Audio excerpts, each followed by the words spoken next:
Wala kayong karapatan na gawin to sa sino mong babae. Sino kayong mga lalaking masusunod sa buhay namin at mas lalong hindi rin kayong Diyos para magdesisyon sa buhay namin. Kasalanan na ginagawa niyong pagbebenta ng mga babae sa mata ng Diyos at ng mga tao. Buong lakas na sigaw ni Serafina sa lalaking nakapaligid sa kanila. Meron ng mga itong malalaking armas ngunit walang takot na nakapagtitigan pa si Serafina sa mga ito. Ikaw, mananahimik ka. Ikaw benta ko sa malaking halaga. Ako yayaman sa'yo dahil maganda katawan mo. Saad ang boss nila na may lahing Tsino. Kasalukuyang nakatali si Serafina kasamang ilang babae. Nakasuot sila ng maninipis na damit at handa ng paakyatin sa stage. Ikaw gago ka? Ikaw demonyo na dapat nakatira sa impyerno. Ikaw salot sa lipunan. Panggagaya ni Serafina sa pananalita ng Tsino. Gustong magalit ni Serafina sa mag-asawang kumupkop sa kanya dahil matapos siya nitong gamutin ay binenta siya ng mga ito sa sindikato na iligal na nagbebenta ng mga babae sa isang auction. 2 buwan na rin ang nakakalipas nang magising si Serafina na walang maalalang kahit isa tungkol sa kanyang tunay na pagkatao. Wala ring nakakakilala sa kanya, kaya hanggang ngayon ay hindi buo ang kanyang pagkatao. Ikaw, mananahimik kung ayaw mo patay. Ikaw sunod ko na sa taas. Benta kita 50 million para ikaw may silbi naman. Galit na tugon ng Tsino, sabay sampal sa kanyang pisngi. Hindi nagpatinag si Serafina. Dinuraan niya ang lalaki sa mukha dahil malapit ito sa kanya. Demonyo kayo! Kapag nakawala ako rito, sisiguraduhin kong ipapatapon kita sa bansa mo. Galit na sigaw niya, ngunit hindi na siya pinansin ng mga ito dahil hinatak na sila ng mga lalaki paakyat sa stage. Nakakasilaw na ilaw ang bumungad sa kanila. Ang ilang babae ay tahimik na lumuluha habang ang ilan sa kanila ay nagmamasid sa kapaligiran tulad ni Serafina. Ang edad nila ay naglalaro sa 20 at 26. Nagsimula ang bidding hanggang sa matapat na kay Serafina. Lingid sa kaalaman ng babae ay may lalaki sa harapan na madilim ang tingin sa kanya. Inangat nito ang numero sa hangin. 100 million for my ex-wife. Naging mahina ang huling sinabi ng lalaki. Napasinghap ang lahat hanggang sa inanunsyo ng ang lalaki ang nakabili kay Serafina. Ikaw, swerte babae. Nakakuha sa'yo, lalaking mayaman. Kumikislap ang matang-ani ng Tsino. Malakas ang kabog ng dibdib ni Serafina nang magtagpo ang tingin nila ng dating asawa. Hindi niya makilala ito ngunit naroon ang pamilyar na pakiramdam nang masilayan niya ang kulay abong mata nito. Si Silvano Lombardi ay ang CEO, President at Director ng Lombardi Oil Company. Naroon sa abong mata nito ang matinding galit sa dating asawa. Binabalot ng itim na usok ang buong pagkatao ng lalaki dahil ang lalaki ay dating miyembro ng NBI at ngayong gabi ay sinadya nito ang lugar upang pamunuan ng operasyon sa human trafficking na nagaganap. Wala akong pakialam sa yaman ng lalaking yon. Oras na makalabas ako sa auction na to, sisiguraduhin kong pipilipitin ko yung dila mo at puputulin yung maliit mong manoy para ipakain din sa'yo. May karma rin kayo. May kalalagyan din kayong mga hayop na nagbebenta ng babae. Madiing turan ni Serafina. Halos madapa siya nang hatakin siya ng isa sa mga tauhan ng Tsino. Dinala siya nito sa isang kwarto.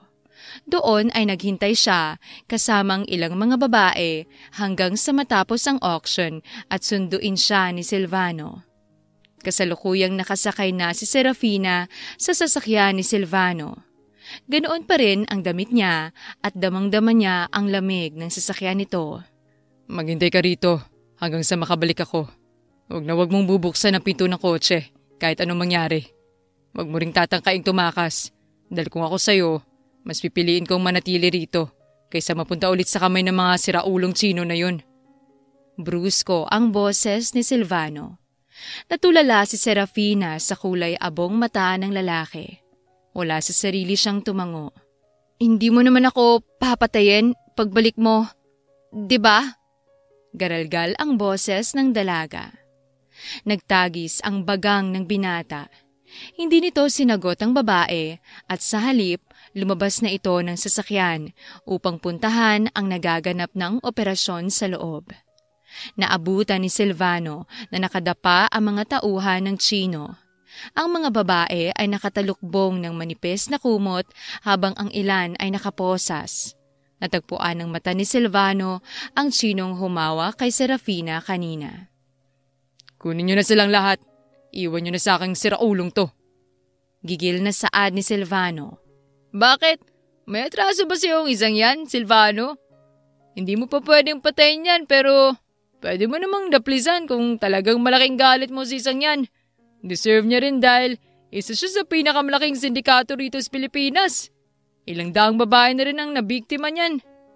Iiling-iling na ani ng dating kasamahan ni Silvano sa FBI. Walang sali-salitang hinablot ni Silvano ang kwelyo ng Chino. Pinadugo nito ang nguso ng lalaki at tinuhod ang pagkalalaki saka binalibag sa sahig. Tell me, paano napunta sa inyo si Serafina? Sabihin mo sa akin ngayon kung ayaw mong putulin ko yung kaligayahan mo. Sinakop ng sigaw ni Silvano ang buong kwarto. Ako, hindi alam sinasabi mo. Ako, hindi kilala si Serafina. Hinihingal na sagot ng Chino. Sa puntong ito ay napigtis na ang pasensya ni Silvano. Siniko nito ang mukha ng Chino, dahilan para mas lalong masakop ng dugo ang mukha nito. Yung babaeng binili ko ng 100 million. Paano mo siya nakuha, ha? Magsalita ka! Umaktong tila bingi at pipe ang mga taong nasa paligid. Palibhasa ay takot din ng mga ito kay Silvano, lalo na kapag ito'y nagagalit dahil mabagsik ang dati nilang kasamahan. Yung tisay? Hindi ko alam paano siya napunta sa akin. Lahat sila babae, lapit para hingi pera. Naguguluhang sagot ng Chino. Sa huling pagkakataon, muling pinaulanan ng suntok ni Silvano ang mukha ng Chino hanggang sa mawalan ito ng malay. You dare to touch what's mine? You fucking touch my wife? Siguraduhin yung hindi magiging maganda ang kondisyon nito sa kulungan. Dalhin niyo muna sa ospital para may masisira ulit na buto sa muka kapag dinala niyo na sa selda. Ang huling salita ni Silvano bago lisanin ang kwarto. Doon lang nakahinga ang mga tao sa loob nun dahil si Silvano ay kilala bilang walang awa at mapanakit nilang dating regional chief. Mapanakit lalo na sa mga abusadong kriminal. Samantala, si Serafina ay nananatiling tahimik sa loob ng kotse. Maging nang makabalik si Silvano ay walang naging imik ang lalaki. Kasalukuyan silang higit kalahating oras nang nasa biyahe nang huminto si Silvano sa tapat ng isang malaking mansyon. Hindi ko alam kung anong nakita mo sa akin para pagkagastusan mo ko ng ganong kalaking pera. Maraming ibang babae ron na mas maganda saka sexy sa akin. Walang-wala ako sa kanila, sir. Tsaka, wala ka bang asawa o anak na babae, sir? Isipin mo na lang ang mararamdaman mo kung sakaling silang nasa sitwasyon ko. Matutuwa ka ba na may basta na lang bibili sa kanila ng ganong halaga? Papayag ka ba na mangyari ang ganon sa kanila, sir? Naging emosyonal si Serafina sa realisasyong maaring maging mas malupit si Silvano kaysa sa mga Chinong humawak sa kanya. Anong sinasabi mo? Walang emosyong tanong ng binata. Nakagat ni Serafina ang labi niya upang pigilan ang paghikbi. Sana isipin mong mararamdaman ng mga babae sa buhay mo kapag naranasan nilang naranasan ko, sir. Para nyo na kaming kinawang baboy na binebenta per kilo riyan sa palengke. Para kaming nawalan bigla ng halaga sa mundo para magdesisyon para sa buhay namin. Tinanggalin niyo kami ng karapatan na mabuhay. Lumuluha pang dagdag ni Serafina. Lumambot ang mukha ni Silvano, ngunit segundo lang yon nang may mapagtanto. Stop pretending and stop your drama. Hindi mo na ako mapapaniwala ulit sa mga kasinungalingan mo, Serafina. Malamig na tugon nito. Naniga si Serafina at hindi makapaniwalang tumitig sa lalaki. Kilala mo ko? Alam mo kung sino ako? Hindi makapaniwalang Anya. I said stop pretending. Hindi mo na kailangang magpanggap dahil hindi naman na ako maniniwala. You know what? Mas mabuti pang iniwan na lang kita ron para naman hindi ko na nakikita yung mukha mo. Hindi ko alam kung anong nangyari at bakit naisipan kong iuwi pa kita rito. Nanggigigil na sigaw ni Silvano. Mas lalong umawang ang labi ni Serafina. Hindi ko maintindihan, sir. Wala akong maintindihan. Ano pinagsasabi mo? O, bakit? Sino ba ako? Sabik na tanong niya. Napahilamos na mukha si Silvano. Gusto nitong iumpog ang sarili sa manibela dahil sa pagkalitong nararamdaman. Hindi na ako magpapalin lang sa lahat ng kasinungalingan mo, Serafina. Minsan mo na akong niloko at pinaniwala na mahal mo. Pero sa huli, ay mas pinili mo pa rin na iwan ako at ang anak mo. Mas pinili mo pa rin na sumama sa lalaki mo at talikuran kami ng anak natin. Galit na bulong ni Silvano sa sarili. Sinubukang hawakan ni Serafina ang braso nito, ngunit mabilis na umiwas si Silvano. Gusto mo maglaro? Sige, pagbibigyan kita. Hindi ko alam kung hanggang kailan mo gagawin ang pagpapanggap na wala kang naaalala. Pero tatandaan mo to, Serafina. You're not here as someone close to my heart. I will not go easy on you. Ang huling tura ni Silvano bago lisanin ang sasakyan. Pumasok ito sa loob ng mansyon kaya naiwan si Serafina na mag-isa. Hindi ko maintindihan ang sinasabi niya. Ngunit isa lang nakumpirma ko. Kilala niya ako at alam niya ang pagkatao ko. Pakiramdam ko'y tama lang na manatili ako rito sa kanya. Pakiramdam ko, ligtas ako sa kanyang presensya. Nakakabaliw dahil pakiramdam ko, malalim ang koneksyon naming dalawa. Tulalang ani ni Serafina sa sarili. Wala rin siya sa sarili nang makapasok sa malaking mansyon. Naabutan niya si Silvano sa sala na nakaupo habang ang titig sa kanya ay malalim. Sir, maaari mo bang sabihin ang lahat ng nalalaman mo tungkol sa akin? Kahit mga simpleng bagay lang na makakatulong sa akin. Sinabi mo kaninang Serafina ang pangalan ko. Samantalang ang tawag sa akin ng iba ay Tisay. Ayun ang itinawag nila sa akin dahil hindi ko rin alam ang pangalan ko. Mabagal na pahayag ni Serafina, ngunit hindi natinag ang matigas na puso ng binata. Mananatili ka rito bilang isa sa mga kasambahay ko. 3 lang kayong mananatili rito sa mansyon. Dahil ang iba kong katulong ay lingguhang pumupunta rito para sa general cleaning. Ikaw ang nakatoka sa pag-aalaga sa anak ko. Ang isa ay nakatoka sa pagluluto, habang isa naman ay gagawa ng pang-araw-araw na linis. Maaari ka na magsimula. Hanapin mo na lang ang maid's quarter upang magpalit ng damit. Masyadong masagwa kung makikita yan ng anak ko. Masungit na sabi ni Silvano. Napasimangot ang dalaga. Nito niya lang napagtanto kung gaano kalaswa ang suot niya. Masyadong masagwa? Pusta ko'y itong damit kong dahilan kung bakit akong pinili mo kanina. Naakit ka ba ng katawan ko, sir? Pang-asar pa niya sa binata.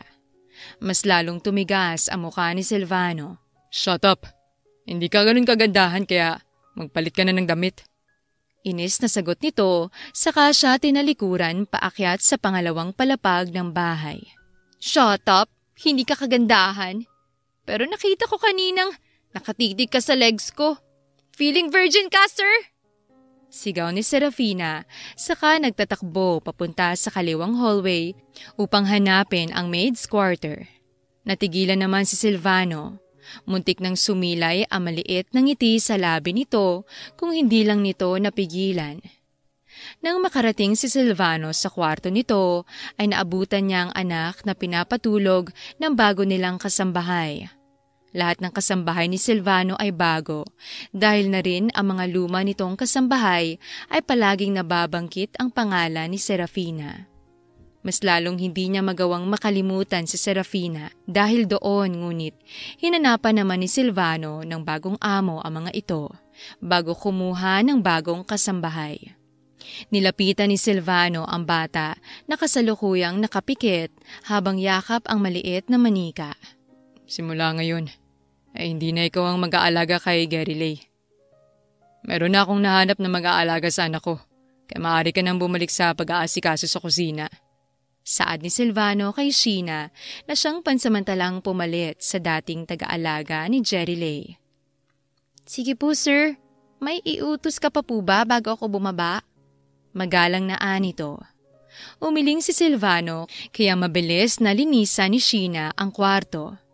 Nang masigurong sila na lang dalawa ng bata ang nasa kwarto, ay tinawagan ni Silvano ang matalik na kaibigan upang ipaalam dito ang lahat ng nangyari ngayong gabi. Wow! So tadhana talagang naglalapit sa inyong dalawa. Grabe ka bro. First love never die talaga.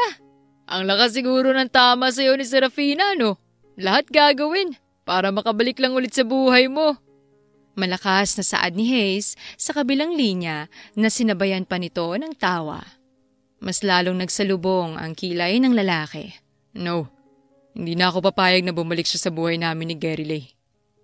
Mabilis na pagtanggi nito, ngunit malakas na halakhak ang tugon ni Hayes. Hindi na papayag. Sinong niloko mo, Silvano? Hindi ka napapayag pero dinala mo talaga riyan sa mansyon para manatilit dyan tumira bilang katulong nyo nila baby Gerilei. Ay, lukuhin mo ng stepmom mong panot. Wag lang ako. Hindi mo mabibilog ang ulo ko. Malakas pa rin ang tama mo riyan sa asawa mo. Pangaasar ni Hayes sa kaibigan. Hindi ko na siya asawa, okay? Nakalimutan mo na bang kasabay ng pag-alis niya ay ang pag-iwan niya ng permadong divorce paper namin? And stop teasing me to her. Gusto ko lang pahirapan siya kaya pinatira ko siya rito. Gusto ko rin malaman kung hanggang kailan siya magpapanggap sa kabaliwan niya. Ngising sagot ni Silvano. Okay, fine. Kunwari na lang naniniwala ko sa'yo, best friend. Umiinit na yata ang ulo mo kaya hindi na kita tutuksoin sa kanya. Pero hindi ba galit din ng stepmom mo kay Serafina? Anong gagawin mo kapag nagkita sila? Kinikilabutan na ako, iniisip ko pa lang. Pakiramdam ko, magkakaroon ng World War III. Natawa si Silvano nang maisip ang nakakatawang mukha ng kaibigan sa kabilang linya. Nasa ibang bansa si tita. Imposibleng magrusang landas nila habang nandito si Serafina. Kung mangyari man yun, wala na akong pakialam. Maaari silang magsama at tuluyan ang lumaya sa buhay ko.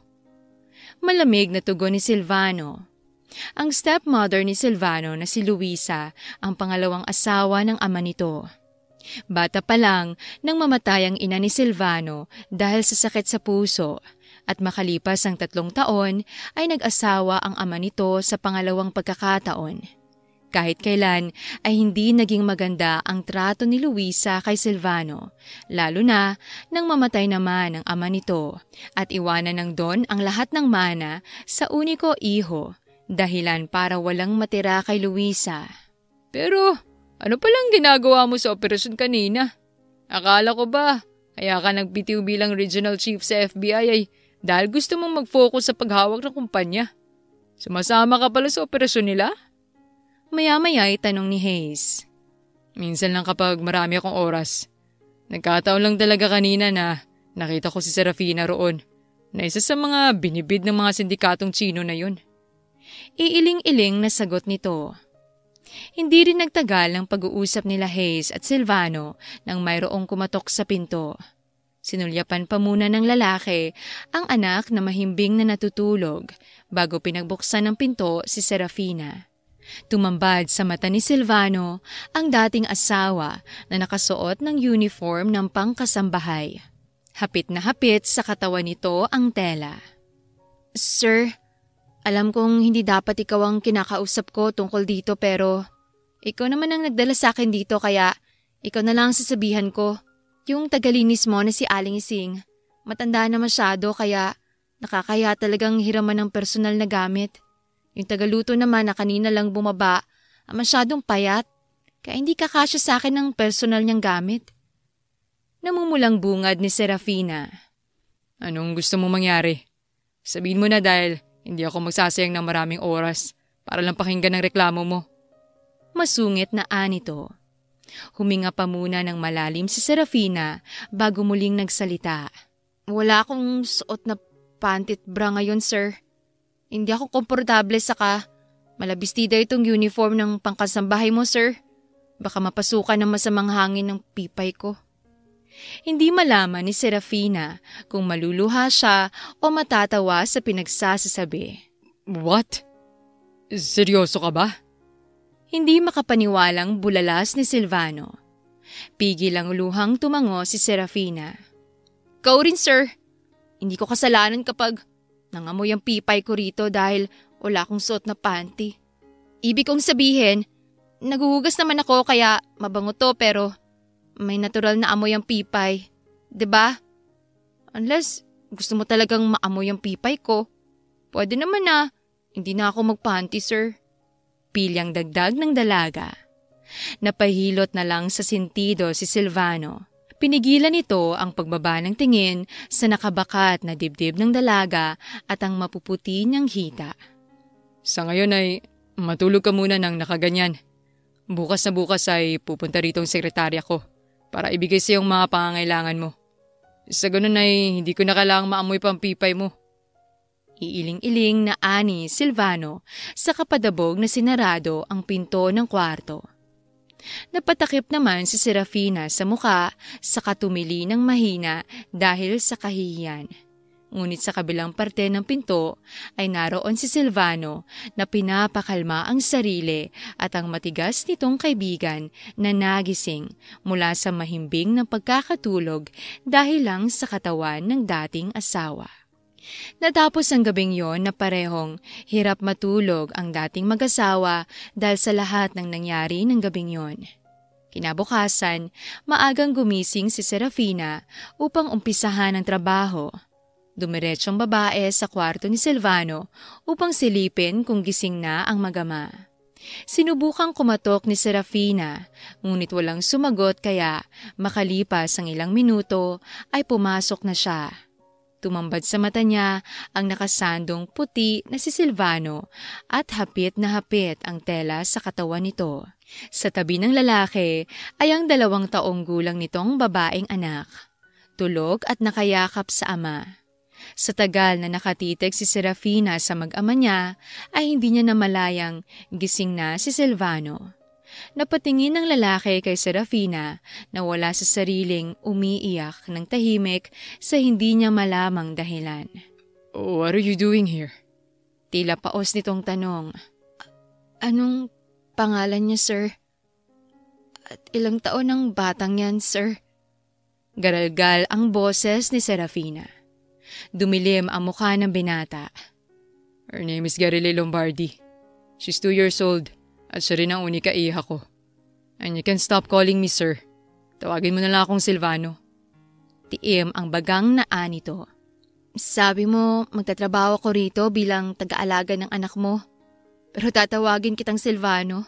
Baka naman mag-isip ng kung anong makakasama natin dito sa bahay, sir. Favoritism ka yata. Maya-maya'y nakangising sabi ni Serafina. Nakagat ni Silvano ang labi nito. Hindi nito naisip na mangyayari yon. Fine. Call me sir kung yan ang gusto mo.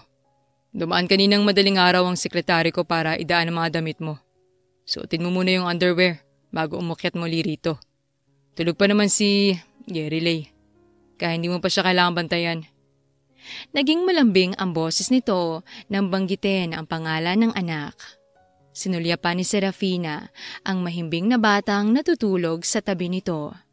Parang mayroong karayom na tumusok sa puso niya nang makita ang malaking pagkakahawig ng mag-ama. Napakaganda po ng anak mo, sir. Ako kaya, meron kaya akong pamilyang naiwan bago mawala ng alaala? Mahina ngunit dinig nitong tanong niya. Natigilan si Silvano, ngunit nagpapaumanhin na lang na napangiti si Serafina. Lumabas siya ng kwarto upang kuhanin ang mga gamit at maligo. Nang matapos siya, ay gising na ang mag-ama at parehong nasa kusina. Hello, Garile. Akong bago mong yaya.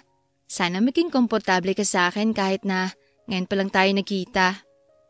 Malambing na sambit ni Serafina. Ang inosenteng mata ng bata ay napatitig sa ina nito. Tahimik na pinagmasdan ni Silvano ang mag-ina. Naroon ang kirot sa puso nito sa katotohanang nakilala ni Gerilei ang ina nito. Mama? Tila umiiyak na angil ng bata. Naguguluhang napatingin si Serafina kay Silvano. Milk, Serafina. Timplahan mo siya ng milk dahil nagugutom na siya.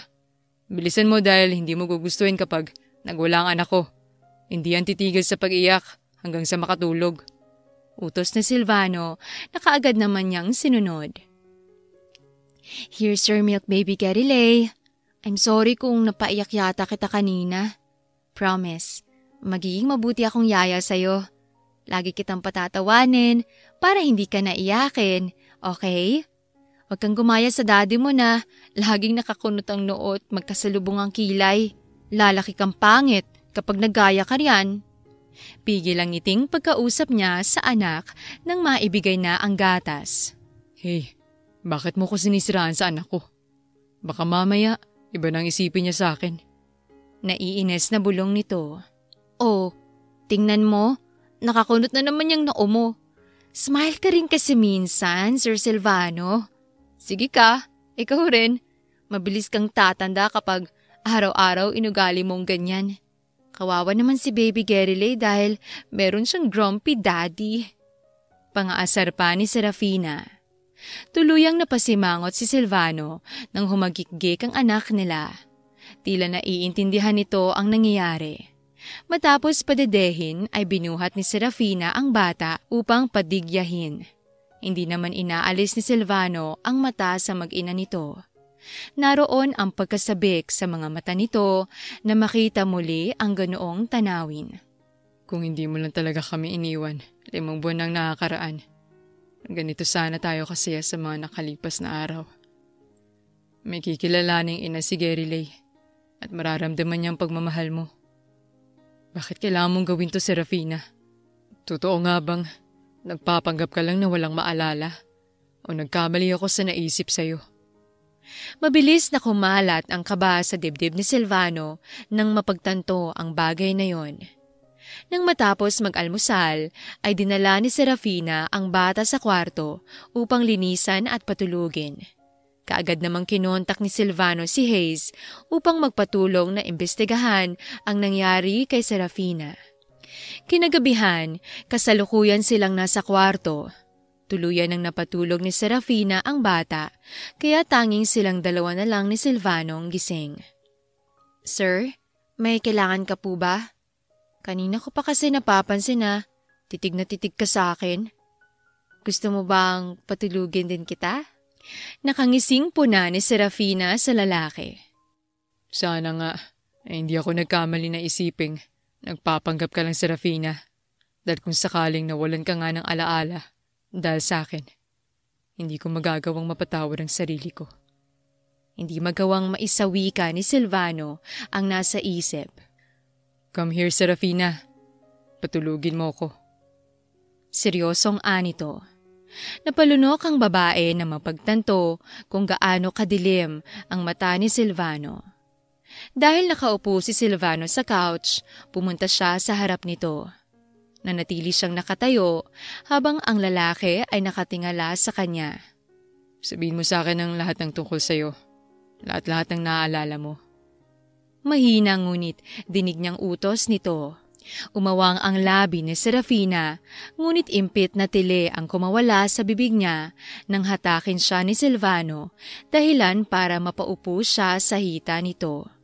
Stop wasting our time, Serafina. Tell me everything. Gusto kong malaman ang lahat ng sayo. At nais ko rin malaman mo na hindi mo magugustuhan ang gagawin ko kapag nagsinungaling ka. Pagbabanta pa nito. Ikinawit ng dalaga ang kanyang braso sa leeg ni Silvano bago nagsalita. Ako si Serafina dahil yun ang itinawag mo sa akin, Sir Silvano. Pero ang una kong naging pangalan dahil sa tawag nila yun sa akin ay Tisay. Sa totoo lang, wala talaga akong maalala tungkol sa buhay ko noon. Basta nagising na lang ako isang araw sa loob ng bahay ng mga taong hindi ko kilala. Akala ko mabait sila dahil Tinulungan nila akong magpagamot, pero hindi pala. Meron akong peklat sa likod ng balikat dahil nabaril ako ron bago mawala ng alaala. Sinabi ba nila kung paano ka napunta sa kamay nila? Seryosong tanong ng lalaki. Naluluhang tumango si Serafina. Tagpuan daw nila ako sa isang bangin malapit sa kanila. Nag-aagaw buhay na raw ako ng oras na yun. Akala nga nila patay na ako eh. Tapos 2 buwan lang after ko makarecover, dinala nila ako sa isang lugar ng mga sindikato. Ibinenta nila ako ron sa halagang 20,000. Nakakababa dahil ganun lang palang halaga ko sa kanila. Tuluyan nang tumulo ang luha ni Serafina. Nasaan na yung lalaking pinalit mo sa akin, Serafina? Bakit ganyan ang nangyari sa'yo? Hinayaan ka lang ba niyang magkaganyan? Naguguluhang tanong ni Silvano na nagdulot ng pagkalito sa babae. Ano pong sinasabi mo, sir? Ipinagpalit kita? Ibig mo bang sabihin ay... Naging garalgal ang boses ni Serafina. Hindi rin niya nagawang tapusin ang sasabihin dahil sa pagkalito. Walang kaalam-alam si Silvano nang tumulo ang isang bigas ng luha mula sa mata nito. Magstay ka rito hanggang sa bumalik ang alaala mo. Bukas na bukas din ay pupunta tayo sa kilala kong doktor para magpa-check up tungkol dyan sa kondisyon mo. For now, let me apologize, Serafina. Akala ko nagpapanggap ka lang na walang naaalala. I'm so sorry. I'm so sorry, honey. Nahihirapang ani Silvano. Mas lalong hindi naintindihan ni Serafina ang mga nangyayari. Niyakap ni Silvano ang babae at pinataka ng halik sa noo. I miss you so much, honey. Sa akin ka na lang ulit. Pakiusap. Ako na lang ulit ang mahal mo. Nabasag ang boses ni Silvano sa pagmamakaawa nito. Hindi malaman ni Serafina ngunit nagdulot yon ng malakas na kirot sa kanyang puso. Dahil sa katotohanang hindi man magawang maalala ng kanyang utak ang lalaking kayakap, ngunit ang puso naman niya ay naging pamilyar sa init ng yakap nito. Natapos ang gabing yon na naroon sa kwarto na tulog si Serafina. Kinabukasan ay nagising na lang sila sa maingay na presensya ng kaibigan ni Silvano na si Hayes. What's up, best friend? Hello, Serafina! Huwag mong sabihin na rito ka sa kwarto na tulog kasama sina Silvano at baby Gerilay. Best friend, grabe ka na talaga. Pati ba naman dito? Sana ginawa niyo yun sa ibang kwarto habang tulog pa si baby Gerilay. Sigaw nito nang makapasok. Kaagad na napabalikwas ng bangon si Serafina. Sa tabi niya ay ang mahimbing pa rin na natutulog na si Gerilay habang si Silvano naman ay nakaupo sa dulo ng kama dahil kanina pa ito nakamasid sa mag-ina nito. Shut up, asshole! Anong naisipan mo't nanggugulo ka ng ganito kaaga sa bahay ko? Natutulog pa si Gerilay kaya kung ako sa'yo, itatahimik ko yung bibig ko bago pa kita palayasin. Inis na sagot ni Silvano. Oh, my bad. Akala ko gising ng whole family. Serafina, kumusta ka na nga pala? Parang pansin ko, pumayat ka ng konti ah. Ayos ka lang naman ba? Baling nito sa babae. Nahihiyang tumingin si Serafina kay Hayes. Nagtataka siya dahil alam na lalaki ang kanyang pangalan. You're idiot, Hayes. Huwag mong i-expect na maalala ka niya. Dala ko nga hindi niya rin makilala. Lumayas ka muna rito sa kwarto. Hintayin mo ko sa office. Pagtataboy ni Silvano sa kaibigan. Doon naman natauhan si Hayes. Oo nga pala. Pasensya ka na, Serafina ah. Pero gusto kong malaman mo na na-miss ka namin. Kung pwede nga lang, dapat si Silvano na lang ang umalis at hindi ikaw eh. Okay lang naman sa amin na wala siya. Basta nandito ka. Pangaasar ni Hayes sa dalawa. Napatakip na lang ng bibig si Serafina upang pigilan ang pagtawa nang batukan ni Silvano ang kaibigan bago ito lumabas. Ipagpatuloy mo muna ang pagtulog mo, Serafina. Masyado pang maaga. Alam kong hindi ka nakatulog kaagad kagabi dahil hindi ka sanay nakatabi kami ni Gerilay. Seryosong baling ni Silvano sa kanya. Napatango si Serafina dahil totoong sinabi nito. Lumapit ang lalaki sa kanya.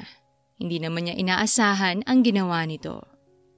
By the way, good morning, honey. Dugtong pa nito matapos siyang halikan sa noo bago pumasok sa banyo.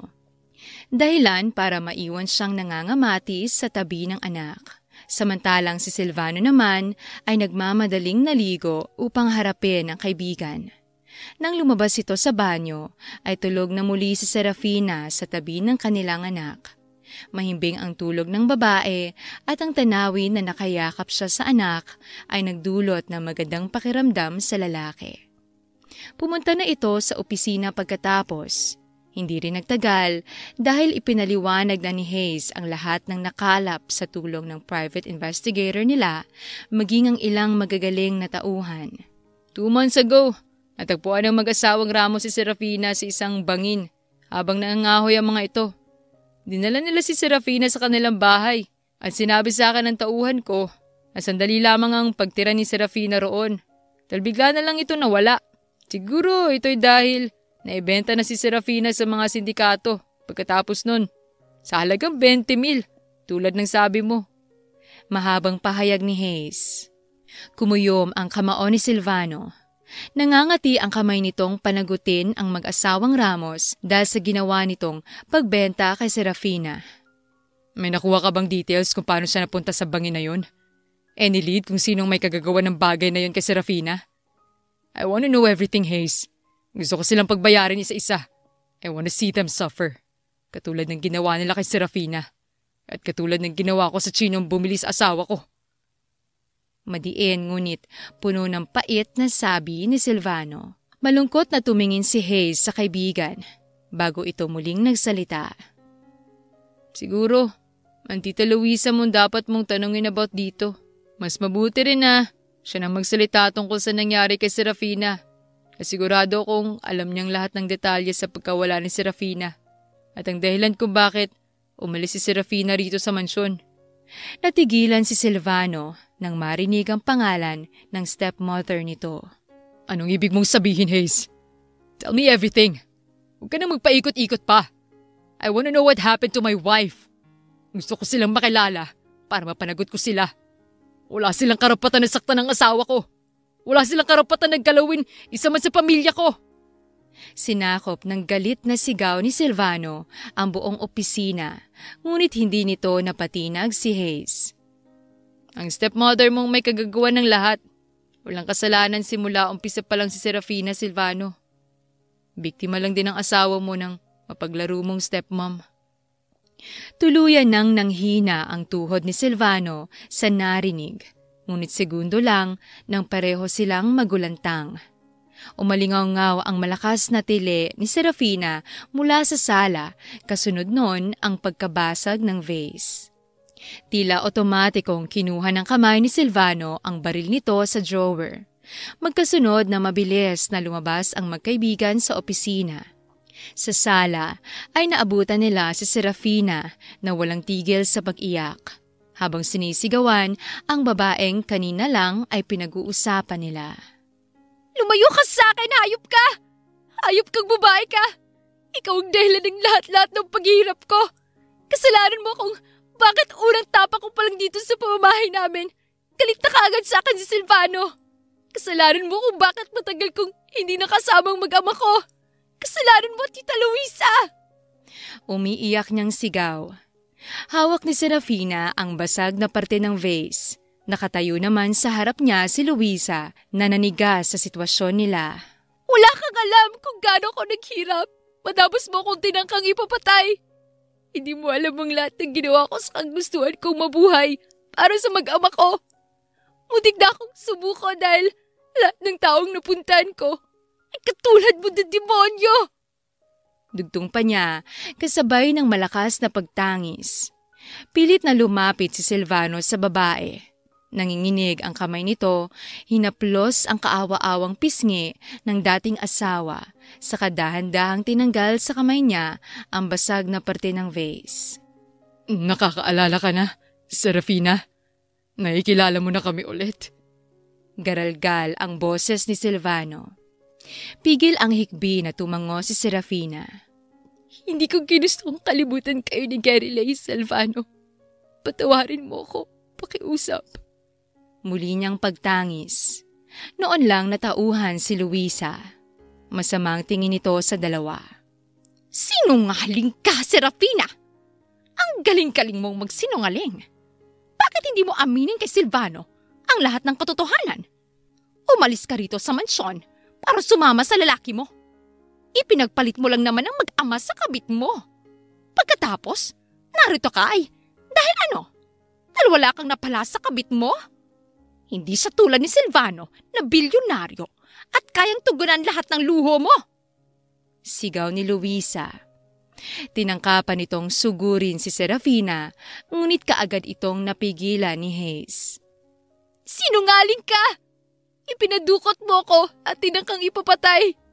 Binantaan mo rin ako na isusunod mong anak ko kapag hindi ko pinirmahan ang divorce paper na binigay mo sa akin. At hindi ka pa rin nakontento. Pinagsulat mo pa ako ng liham na puno ng kasinungalingan. Humihikbing sagot ni Serafina bago muling bumaling sa dating asawa. Hindi ko magagawang lokohin ka, Silvano. Kayo ni Garilay ang lahat sa akin. Maniwala ka sa akin, pakiusap.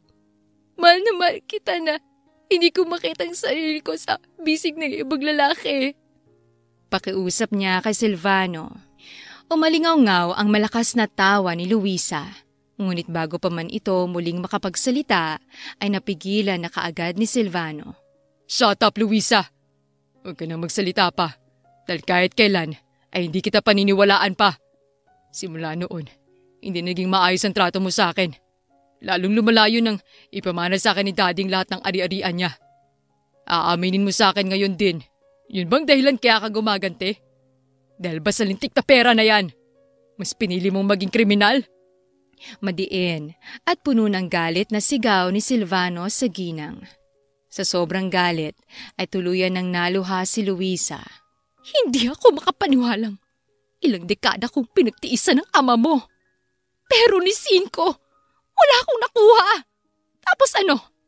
Ibibigay niya lang lahat sa'yo na para bang ikaw lang ang nakasama niya hanggang sa huling hininga niya? Your father is ungrateful, Silvano. Pareho kayong dalawa. Mga walang kwenta at hindi mapapakinabangan. Galit muling sigaw nito. Padabog nitong pinunasan ang mga luha bago bumaling kay Serafina na mahigpit ang yakap kay Silvano.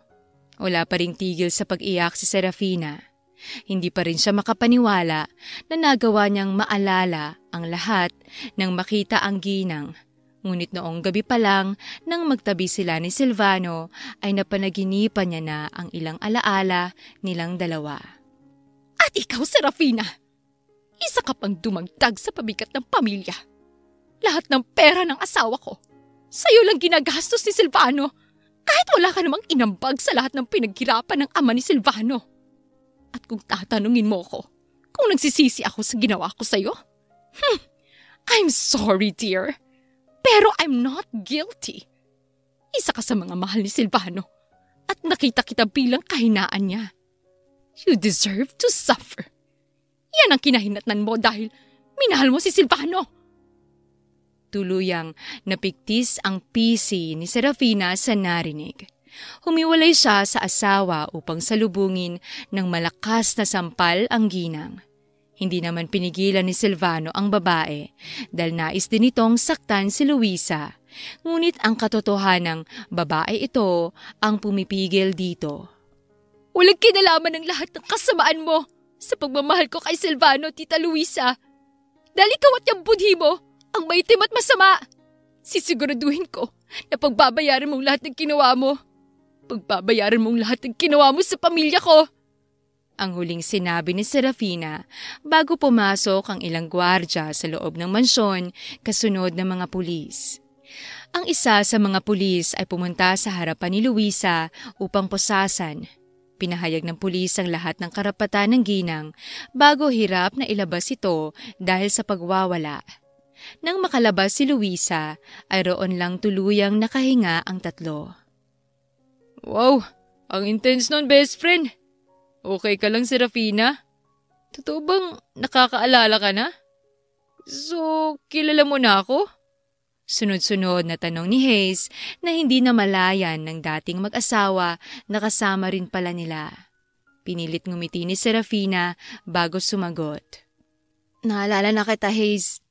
Ikaw ang nag-iisang napakakulit at nakakainis na kaibigan ni Silvano. Pero masyado kang mabait kaya hindi ka tinatakul ng asawa ko. Pilit din na biro niya. Pinapagaan ang atmosfera ng tahanan. Napasimangot naman ng lalaki. Naniniwala na nga ako na nakakaalala ka na, Serafina. Ikaw na ikaw yan eh. Palagi mo lang akong binubuli. Nagpanggap pa si Hayes na umiiyak. Pumagitna na si Silvano sa dalawa. Hinawakan nito ang balikat ng babae. Siya ba ang nag-trigger sa'yo para makaalala? Wala ka bang nararamdaman na kung ano? Kailangan natin pumunta sa ospital para mapatingin ng lagay mo. Bakas ang pag-aalala sa boses ni Silvano. Hinawakan naman ni Serafina ang mainit na kamay ng lalaki. Umakyat kanina si Sheena sa kwarto kaya siya munang pinagbantay ko kay Baby Garilay. Dahil magbibihis lang ako saglit pero pagbaba ko, naabutan ko si Tita Luisa rito sa sala. Hula ko ay kararating lang niya galing ibang bansa. Daldala niya rin ang ilang maleta niya. Nagulat siya nang makita ko. Pamilyar siya sa akin ng masilayan kong mukha niya. Nakaramdam talaga ako ng matinding takot at bigla na lang kumirot ang ulo ko hanggang sa bumalik na ang lahat ng alaala ko. Mahabang paliwanag ni Serafina. So si Tita Luisa lang palang makakapagpaalala sa'yo? Bakit si Silvano? Hindi mo nagawang gawin yun sa kanya? Puno ng kuryosidad na tanong ni Hayes. Kagabi pa lang, may ibang alaala na akong napanaginipan. Masyadong malabong iba pero alam kong si Silvano ang kasama ko ron. Maging ang anak naming si Garilay. Pati ang mga alaala ko noong kabataan. Katulad na lang nung mamatay ang magulang ko dahil sa car accident. Kaya tumira ako sa tiyahin ko na kalaunan ay namatay rin. Lahat naalala ko na, Silvano. Naging emosyonal ang boses ni Serafina. Hindi na napigilan ni Silvano na yakapin ng babae. Sabik na sabik itong maramdaman ang mainit na yapos ni Serafina. Kasalanan ko ang lahat, Serafina. Hindi man lang kita nagawang ipagtanggol sa mga nanakit sa'yo. I'm so damn useless. Inayaan kong mangyaring lahat ng yun sa'yo. Naluluhang anito. Mariing umiling si Serafina. Huwag mong sisihin ang sarili mo sa bagay na wala kang kontrol, Silvano. Wala kang kasalanan dahil biktima ka lang din. Kung may dapat mong sisihin sa nangyari sa atin, yun ay ang stepmother mo. Sobrang lala ng mga kasalanan ginawa niya sa atin, Silvano. Patawarin ako ng Diyos dahil ang taong tulad ni Tita Luisa ay hindi ko kayang patawarin. Gumaralgal ang boses ni Serafina kasunod ng pagpatak ng kanyang luha. Pagbabayari natin siya, Serafina. Pangako ko sa'yo na pagsisisihan nilang lahat ng ginawa nila sa'yo. Tiimbagang nasagot ni Silvano. Muntik na niya akong patayin, Silvano. Nakatakas din talaga ako sa sasakyan nung balak nila akong dalhin sa isang bangin para doon barilin. Nagkataon lang na nagawa ko pang makatakbo habang pinapaulanan nila ako ng bala. Hindi ko malilimutan ang malakas na tawa ni Tita Luisa habang ginagawa sa akin ng mga tauhan niya yon. Tuluyang nawasak ang puso ni Silvano sa pahayag ng babae. Kung maaari lang na ilagay nito ang batas sa kamay, ay gagawin nito. Mabigyan lang ng hustisya ang nangyari sa kanilang pamilya. Ngunit alam ni Silvano na wala siyang pinagkaiba kay Luisa kung sakali mang gawin nito yon. Pinapangako ko sa'yo na hindi ko hayaang magkaroon pa ng buhay sa labas ng kulungan ng babaeng yun, Serafina. Magbabayad sila sa pagsira ng pamilya natin. Madiin at puno ng galit na saad nito, saka pinataka ng halik ang noo ng asawa. Matapos ang emosyonal at intense na kaganapan, ay dinala ni Silvano si Serafina sa ospital upang malaman ang kalagayan. Ipinaliwanag ng doktor ang naging dahilan ng panandaliang pagkawala ng memorya ni Serafina. Hindi rin pinalampas ni Silvano ang pagpapatingin ng ilang sugat ni Serafina na nakuha nang dukutin siya ni Luisa. Karamihan sa mga sugat niya ay pagaling na, ngunit ang iba ay kailangan pa ring gamutin dahil maaring magkaroon ng impeksyon. Base sa resulta at sa naging salaysay ni Miss Serafina, lumalabas na nagkaroon siya ng retrograde amnesia. It is a type of amnesia that involves the loss of pre-existing memories. Meaning, nawala ang lahat ng kanyang memorya pagkatapos ng aksidente. Ang nag-cause po nito ay ang traumatic brain injury. Maaring tumama ang ulo ni Miss Serafina sa bato, ang mahulog siya sa bangin o kaya naman may bagay na tumama sa kanyang ulo. Sa ngayon ay wala na kayong dapat ipag-alala dahil naging normal na ang resulta ng CT scan ni Miss Serafina. May mga gamot lang din ako na i-reseta kay Miss Serafina para tuluyan na siyang gumaling. And then kailangan niyong bumalik after 2 weeks para sa muling check-up. Paulit-ulit na narinig ni Serafina sa tenga ang lahat ng sinabi ng doktor sa kanila ni Silvano. Malaki ang kanyang pagpapasalamat dahil maayos ang naging resulta ng lahat. Nang makauwi sa bahay, tila roon lang ulit naramdaman ni Serafina ang kaginhawaan. Ang tahanang yon ang naging saksi ng pagmamahala nilang dalawa ni Silvano sa nakalipas na taon hanggang sa makabuo sila ng sariling pamilya. Kinagabihan ay kasalukuyang si Silvano at Serafina na lang ang gising sa buong mansyon. Mahimbing na ang tulog ng anak nila at tanging ingay na lang sa telebisyon ang namamagitan sa kanilang dalawa hanggang sa basagin ni Silvano yon.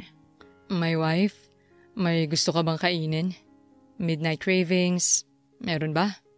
Pagkukuha kita sa baba, sabihin mo lang. Baka magutom ka ulit kakapanood. Ngumiti si Serafina. Mas lalo niyang isiniksik ang sarili kay Silvano. Naroon silang dalawa sa couch, magkayakap habang nanonood ng paborito nilang movie. May wife ka riyan? Hindi ba, hindi mo na ako asawa? Call me Miss Serafina Costello. Talyo na ulit ang pangalan ko, Silvano Lombardi. Single na ulit ako kaya hindi mo na ako asawa. Pangaasar ni Serafina sa lalaki na kaagad nitong ikinasimangot. Temporary lang yan, Serafina. Magpapakasal ulit tayo at sisiguruduhin kong dito na sa Pilipinas magaganap. Nagsisisi tuloy ako na sa ibang bansa kita pinakasalan. Naging posible pang diborsyo sa ating dalawa. Naiiling na ani Silvano dahilan para matawa si Serafina. Napaka-arte mo naman kasi sa part na sa ibang bansa mo ako pinakasalan, Silvano. Alam ko naman na sa ganda kong to, deserve ko ng engranding kasal. Pero hello, ang gandang ito ay kinikip. Kaya dapat pinapakasalan sa Pilipinas para walang kawala dahil walang diborsyo. Pagbibiro pa niya. Imbes na mainis, ay natawa na lang din si Silvano sa kanya, saka mas lalong yumakap. Ikaw na nga talaga yan, Serafina. Totoo ngang nakakaalala ka na. Masyado ka nang yumayabang kaya talagang bumalik ka na nga. Pangaasar din ni Silvano. Pero seryoso, Silvano. Sinong mas gusto mo? Yung Tisay at Serafina na walang naalala kaya masyadong inosente? O ang Serafina na ganitong ugali? Maging honest ka, hindi naman ako magagalit dahil anumang piliin mo sa dalawa, sa akin pa rin ang bagsak mo, Mr. Lombardi. Pilyong sabi pa niya. Kinurot ni Silvano ang pisngi ng babae, saka pinataka ng halik ang labi niya. Gusto ko rin naman yung inosenteng Serafina. Yung babaeng kakatok sa pinto ko dahil wala siyang suot na panty. Mabilis na namula ang mukha ni Serafina sa sinabi nito. Bakit? Hindi ako sanay na matulog na walang panty. Alam mo yan, nakakatakot kaya na baka bigla na lang may pumasok sa akin tapos bigla akong mabuntis Ang laman pala ng tiyan ko ipis. Nakakatakot ang ganun, Silvano. Nanlalaki ang matang paliwanag ni Serafina. Lumabas naman ang malalim na biloy sa pisngi ni Silvano dahil sa malawak nitong pagkakangiti. Huwag ka matakot, honey. Hindi naman ako papayag na may pumasok dyan sa loob mo. Maliban na lang kung ahas yun na malaki. pilyong sagot nito. Mabilis na napalunok si Serafina sa asawa. Ahas na malaki? Nanunuklaw ba yan, Silvano? Painosente niyang dagdag. Ngumisi ng nakakaloko ang lalaki. Yes, nanunuklaw to. Lalo na kapag wala kang suot na panty. Mapaglaro nitong sagot. Kumawala ang pilyong ngiti sa labi ni Serafina. Hinatak niya si Silvano sa batok at saka bumulong sa tenga nito. Meron akong sikreto na siyo ko lang sasabihin, Silvano. Pero bago yon, subukan mo munang hulaan to. Mapang-akit niyang bulong. Mabilis na dumilim ang mata ni Silvano. Ang maugat nitong kamay ay bumaon sa bewang ng babae. Wala kang suot na kahit anong panloob. Tama? Napapalunok nitong tanong. Mahinang humagikgik si Serafina. Hinalikan niya ang pisngi ng asawa saka nakakalokong tumawa. Parehong hindi na nila napigilan ang sarili. Nilisan nila ang sariling kwarto nang masigurong tulog na ang kanilang unika iha at doon sa guest room ginawa ang mga bagay na sila lang ang nakakaalam. Kinabukasan, inasikaso ni Silvano ang pagsasampa ng kaso laban sa stepmother nito at ang mga tauhan ng babae na may kinalaman sa tangkang pagpatay kay Serafina. Ang ginawa ng ginang ay walang kapatawaran dahil buhay ni Serafina ang muntik nang mawala. Kasalukuyang pauwi na si Serafina at Silvano. Kagagaling lang nila sa presinto, dahilan para makaharap din ni Serafina ang Chinong bumili sa kanya. Mabuti na lang talaga, nandun ka sa auction kaya nakita mo ko, Silvano. Hindi ko maiisip kung anong mangyayari sa akin kung ibang lalaki nakabili sa akin. Sigurado kong hindi ko na kayo makakasama ni Gerilay kapag nagkataon. Tulalang sabi ni Serafina sa sarili. Lutang pa rin ang isip niya simula nang makaharap ang kriminal na Chino. Hindi pa ito na ibabalik sa sariling bansa dahil sa napakaraming kaso na kinakaharap sa Pilipinas. Hinawakan ni Silvano ang kamay ni Serafina habang ang isang kamay ay abala sa manubela. Nandun man ako wala, maililigtas ka pa rin mula sa mga taong yun, Serafina. Matagal nang minamanmanan ng FBI ang mga sindikatong yun. Nagkataon lang din talaga na wala akong masyadong ginagawa sa opisina. Kaya sumama ako. Malakas din ang kapit ko sa direktor dahil isa ako sa mga magagaling na tauhan niya noon. Kaya pumapayag siya. Pero nang makita kita sa ibabaw ng stage, ay aaminin kong gusto na kitang hatakin pababa at iuwi nun. Pinigilan ko lang sarili ko dahil mapupuka kong atensyon ng lahat at baka makilala ko. Paliwanag ni Silvano. Napanguso si Serafina. Pakiramdam niya ay siya na ang pinakamaswerteng babae sa lahat nang makilala niya ang lalaki. Kumusta na kaya yung mga babaeng nakasama ko ron, Silvano? Marami-rami kami ron. Ang iba pa nga ay mas bata pa sa akin. May balita ka ba kung anong nangyari sa kanila? Naging successful ang operasyon ng gabing yun, tulad ng sabi mo, pero nag-aalala pa rin ako na baka may iba pang babaeng itinakas kasamang ilang sindikato. Matindi ang pag-aalalang kakikitaan sa mga mata ng dalaga. Safe silang lahat, honey. Naiuwi na rin ang lahat sa kanilang pamilya. Thanks for worrying about them. I really appreciate that. Kung meron pa man na ibang babae silang hawak, ay ginagawa na ng FBI at mga pulis ang kanilang trabaho. Huwag mo nang isipin pa ang lahat ng yon, okay? Ang mahalaga, ligtas ka na. At kasama ka na namin ni Gerilay ulit. Nakangiting pagpapanatag ng loob ni Silvano. Sinsero ang ngiting iginawad ni Serafina sa lalaki. Hindi niya na nga halos na malayan na umiba na ang ruta ng kanilang pupuntahan imbes na sa kanilang bahay. Napagtanto niya lang kung nasaan sila nang tumigil sila sa tapat ng isang maliit na bahay. Napapaligiran ng puno ang paligid at magkakalayo ang lahat ng mga bahay. Silvano, anong ginagawa natin dito? Bakit dito tayo pumunta? Gumaralgal ang boses ni Serafina sa takot. Kailangan mo silang harapin bago sila mapunta sa kulungan. Don't worry, kasama mo naman ako.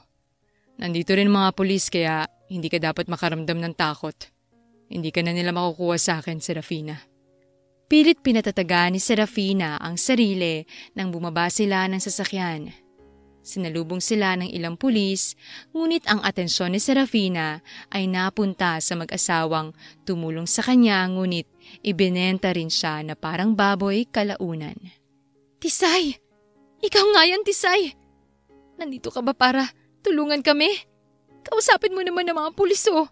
Sabihin mong wala kaming ginawang kasalanan. Naging mabait naman kami sa'yo, di ba? Kami pa nga ang nagligtas sa'yo kaya buhay ka ngayon. Utang mong buhay mo sa amin kaya dapat mo kaming sagipin sa mga pulis na to. Nagpupumiglas na sigaw ni Cecilia ang ginang na isa sa mag-asawang Ramos. Ang kapal din na mukha niyong sabihin kay Serafina yan. Matapos niyo siyang ipagbili sa mga sindikato. Kung meron mang utang na loob sa inyo si Serafina, ay naging bayad na yon. Nang ibenta niyong buhay niya sa mga sindikato. Sisiguraduhin ko na mabubulo kayo sa kulungan. Kung magagawa niyo mang makalabas makalipas ang ilang taon, sisiguraduhin ko konti na lang ang bibilangin yung araw rito sa mundo. Mahigpit ang paggalaw ng panga at galit na sabi ni Silvano. Lumapit si Serafina sa mag-asawa. Ang lalaking si Edgardo ay pilit din na nagpupumigla sa pulis, ngunit pareho sila ng asawa na nakaposas at hawak ng mga armadong pulis. Nagpapasalamat po ako sa inyong dalawa dahil iniligtas niyo ako noon mula sa bingit ng kamatayan.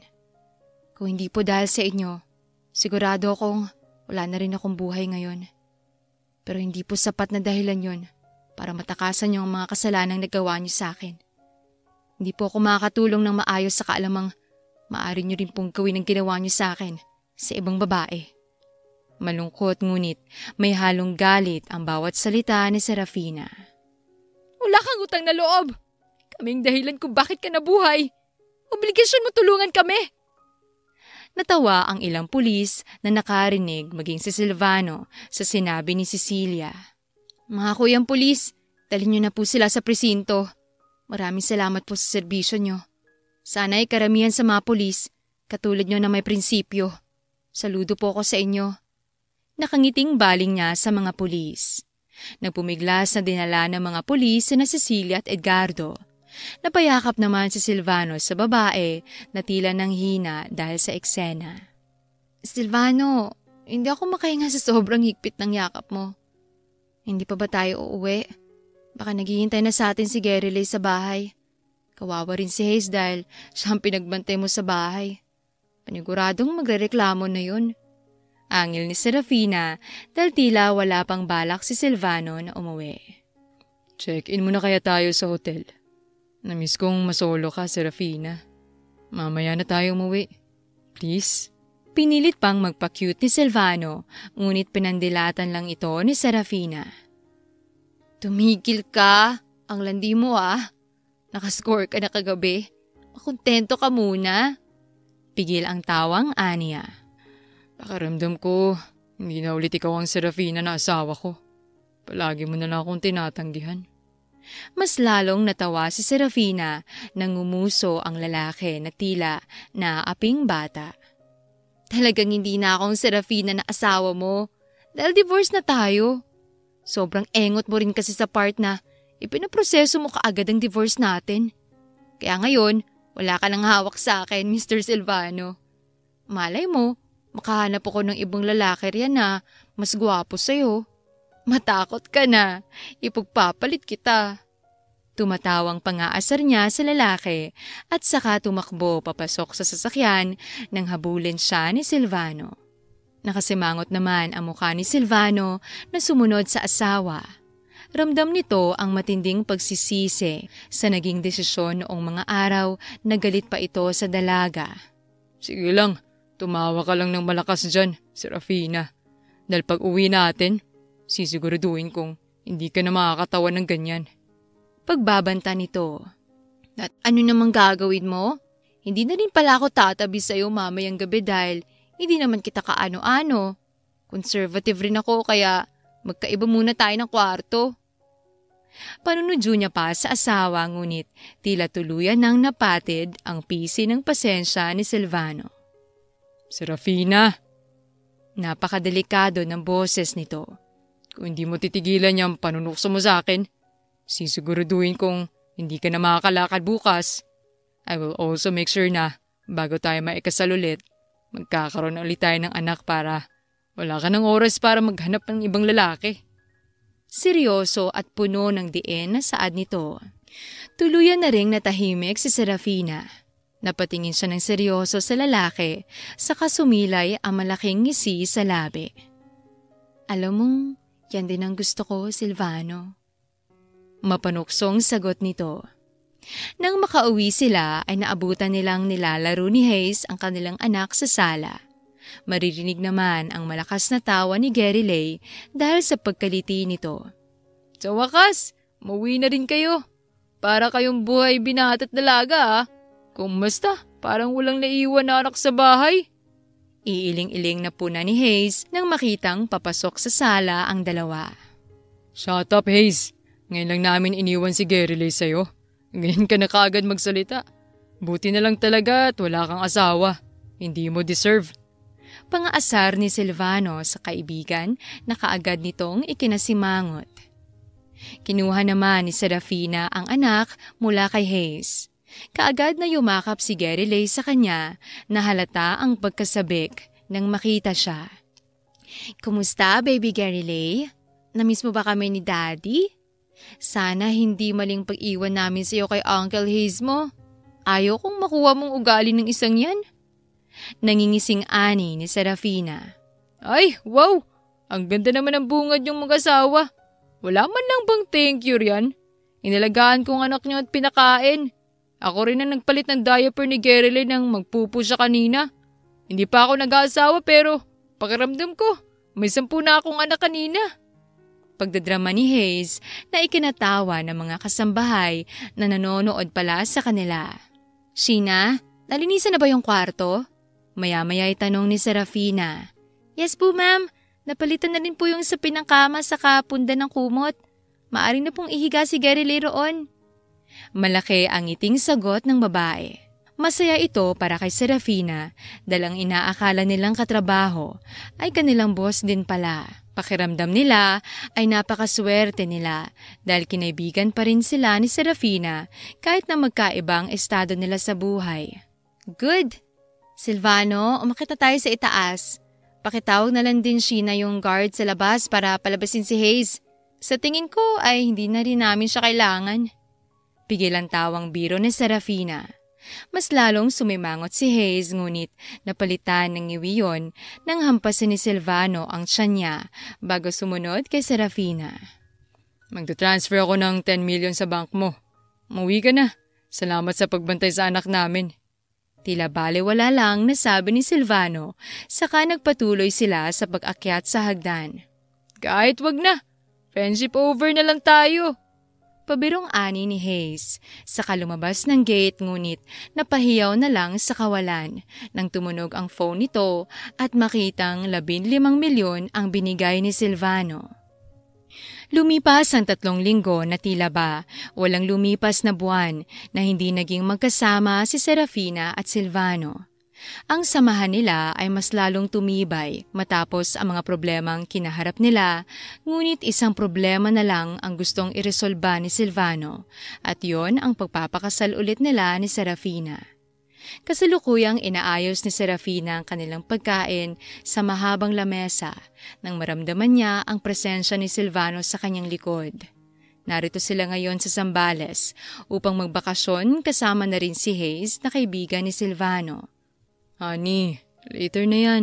May gusto ko ipakita sa'yo. Pagtawag sa kanya nito. Mamaya na Silvano, ayusin ko muna tong pagkain natin dahil alam kong gutom na yung kaibigan mo. Magrereklamo na naman yan na sinasama-sama natin siya sa bakasyon tapos gugutumin lang pala. Iiling-iling na sagot ni Serafina. Niyakap ni Silvano ang nobya nito. Hayaan mong mamatay sa gutom ang gunggong na yun. Wala akong pakialam. Kaya tara muna dahil palubog ng araw at may gusto akong ipakita sa'yo. Mahinahong muling pagpupumilit ni Silvano. Napabuntong hininga na lang si Serafina. Sigurado ka bang may ipapakita ka lang? Wala akong tiwala sa'yo, Silvano, pagdating sa ganyan. Mamaya'y hatakin mo lang ulit ako sa kwarto. Magtigil ka. Natawa si Silvano sa naging sagot niya. Umihip naman ang malakas na hangin, dahilan para sumayaw sa agos ang puting maxi dress na Serafina. Hindi ko naman po gagawin yun. So agising pa si Gerrile kaya bawal pa honey ko. Ngising sagot nito. Napairap na lang si Serafina saka nagpadala kay Silvano nang hatakin siya nito. Ngunit natigilan si Serafina nang makita kung saan sila pupunta. Natatanaw ni Serafina ang kanyang anak mula sa di kalayuan na buhat ni Sheena. Katabi naman nito ang ilan nilang katulong. Binitawan ni Silvano ang kamay ng nobya saka patakbong pumunta sa ginawa nilang altar na nagkokonekta sa tubig at pinong buhangin sa dagat. Silvano? Ano to? Bakit may ganito? Naluluha niyang tanong ngunit wala siyang nakuhang sagot. Lumapit kay Serafina ang mga tauhan ng hotel saka siya tinakluban ng manipis na puting tela na minsan na niyang sinuot nang ikasal sila ni Silvano sa unang pagkakataon. Ang isa naman ay inabutan siya ng bugkos ng kulay pink na rosas. Congratulations in advance, Miss Serafina! Maaari na po kayong maglakad sa altar, papunta sa mapapangasawa mo. Nakangiting ani ng isang staff. Naiiyak na natawa si Serafina. Ilang araw ko nang nahalata na may pinagkakaabalahan ka, Silvano. Hindi ko lang inaasahan na gagawin mo to ng ganun kabilis matapos ang lahat ng nangyari. Hindi ko akalaing ganun kabilis mong ayusin ang lahat at hindi ka talaga nagsayang ng oras na pakasalan ako ulit. Lord, maraming salamat po dahil binigyan mo ko ng lalaking katulad ni Silvano. Pakiramdam ko, buong-buo na po ako nang makilala ko to. Ngunit merong espasyo sa puso ko na tuluyang naokupahan nang dumating din sa buhay namin si Gerrile. Maraming salamat po. Bulong ni Serafina sa sarili habang naglalakad palapit sa lalaking kanyang mahal. Palapit sa lalaking kanyang mapapangasawa. Nang makarating sa tapat ni Silvano, ay doon bumuhos ang butil ng kanyang mga luha. Akala ko kung anong ipapakita mo sa akin. Hindi ako prepared, Silvano. Wala mo lang akong makeup. Sana pinag-ayos mo muna ako. Hindi inaasahan ng lahat ang sinabi niya sa lalaki, dahilan para matawa ang mga ito. Naku, Serafina, kahit basahan pang suot mo, sigurado kong papakasalan ka niya ni Silvano. Patay na patay ba naman sa iyo eh? Ang kwelang boses naman ni Hayes ang nangibabaw. Tinanggap ni Serafina ang kamay ni Silvano nang alokin siya nito. Kumpletong lahat dahil naroon ang pari. Nakahilera naman sa likod nila ang mga katulong na bihis din kasama ni Gerrile. Mula sa itaas, matatanaw ang engrandeng kasal na nagaganap. Naroon ang hugis puso na pinurma sa gitna ng altar. Makikita naman sa loob nun ang papalubog ng araw. Makalipas lang ang ilang minuto ay nagsimula ng magsalita ang dalawa upang ipahayag ang kanilang pangako sa isa't isa. Exactly 5 years ago, nang makilala kita sa mismong kumpanya ko, Serafina. Ako bilang boss mo habang ikaw naman ay bilang sekretary ko. Hindi ko nagawang sabihin to nung unang beses tayong ikasal. Siguro dahil mas naglo-look forward ako sa future nating dalawa. Not sure. Pero pagkatapos ng lahat ng nangyari, gusto ko nang mas pahalagahan pa ang lahat. Gusto kong maalala ang lahat ng nangyari sa atin. Dahil alam ko ang lahat ng mga yun, ang dahilan kung bakit tayo tumatag ng ganito. And now, I'm marrying you for the second time. And at this point, sa Pilipinas na para alam kong wala ka nang kawala sa akin. Sinserong pahayag ni Silvano. Umani ng mahinang tawa ang huli nitong sinabi. Hinaplos nito ang kamay ni Serafina saka nagpatuloy. Alam ko rin na napatawad mo na ako. Pero gusto kong paulit-ulit na sabihin sa'yo at talagang pinagsisisihan ko ang lahat ng nagawa kong mali sa'yo dati, Serafina. Pero I want you to know na gagawin ko rin ang lahat para mas maging better ako para sa'yo at sa anak natin. I will forever work hard to be the better person you deserved. Pagtatrabahuan ko araw-araw na mapasaya kayo ni Gerilei sa abot ng aking makakaya. Emosyonal nitong dagdag. Nakagat ni Serafina ang kanyang labi upang pigilan ang paghikbi. Ilang minuto pa ang lumipas bago niya nakayanang magsalita. Boss and secretary relationship, hindi ideal para sa lahat at mas lalong unethical sa trabaho, pero ano bang magagawa ko? Hulog na talaga ako sa boss ko. Natatawang panimula ni Serafina. My Silvano Lombardi, my boss, my honey, and my husband. Gusto kong malaman mo kung gaano ako kaswerte na ikaw ang lalaking naging ama ng anak ko. Hindi sapat ang salitang swerte upang maisalarawan ng lahat, ngunit alam ng Diyos at alam ng puso mo ang nais kong iparating. Naging emosyonal ang lahat ng bisita nang gumaralgal ang boses ni Serafina. Maraming salamat sa pagsagip sa akin palagi. Maraming salamat dahil nariyan ka sa tuwing kailangan ko ng karamay. Hindi ko makakalimutan ang itsura mo nung sigapin mo ako sa mga sindikato. Dahil nung araw na yon ay hindi mo man naigawang itago sa akin ng matinding galit mo, ngunit ramdam ko naman kung paano manalong pagmamahal mo sa akin. Maging si Silvano ay tuluyan ang napaluha nang maalalang gabing yon. Thank you so much for saving me, Silvano. I promise to take care of your heart. Nandito lang ako palagi sa tabi niyo ni Gerilei. Mamahalin ko kayo hanggang sa nabubuhay ako rito sa mundo. Kayong tibok sa puso ko at ang dugo na dahilan kung bakit ako nabubuhay. Maraming salamat sa lahat. Mahal kita, higit pa sa lahat, Silvano. Wala pa man ang hudyat ng pare upang halikan ng isa't isa, ay hindi na napigilan ni Silvano na halikan si Serafina. Kasing bilis ng hangin na inangat ni Silvano ang belo ni Serafina, saka walang alinlangan siyang hinalikan. Napahiyaw naman ang mga bisita at nangibabaw ang maliit na boses ni Gerilei nang tawagin ito ang mga magulang. Reception muna, hoy! Mamaya na yung mukbangan nyo. Nakikita kayo ng bata. Sigaw ni Hayes. Natawa ang lahat ng bisita, ngunit hindi natinag ang dalawa. Nagsimulang dumilim ang kalawakan, ngunit angat pa rin ang naghahalong kulay orange, pink at ubeng kulay ng kalangitan dahil sa paglubog ng araw. Naging saksi ito sa pagmamahalan ng dalawang taong ang wakas ay wala sa kanilang bokabularyo.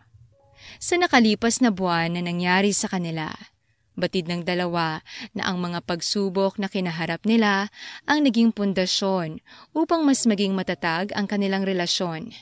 Hindi ang galit sa puso ang makakapagpatibag nito, maging ang mga taong handang maging itim ang puso upang sirain sila. Matapos ang kasal nila Serafina at Silvano, ay nalaman ng babae na nagdadalawang tao siya. Hindi yon inaasahan ng lahat dahil wala pa sa plano na sundan si Gerilei, ngunit ano pa nga ba ang magiging resulta kung sa tuwing nakikita ni Silvano ang asawa ay naakit ito.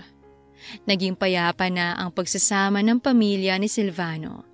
Wala na ang mga taong hangad na mapasama sila. Naging kontento ang kanilang mga puso sa bisig ng isa't isa. At pare-parehong payapa dahil sa katotohanang sa mga susunod na yugto ng kanilang buhay ay sila ang magkakasama.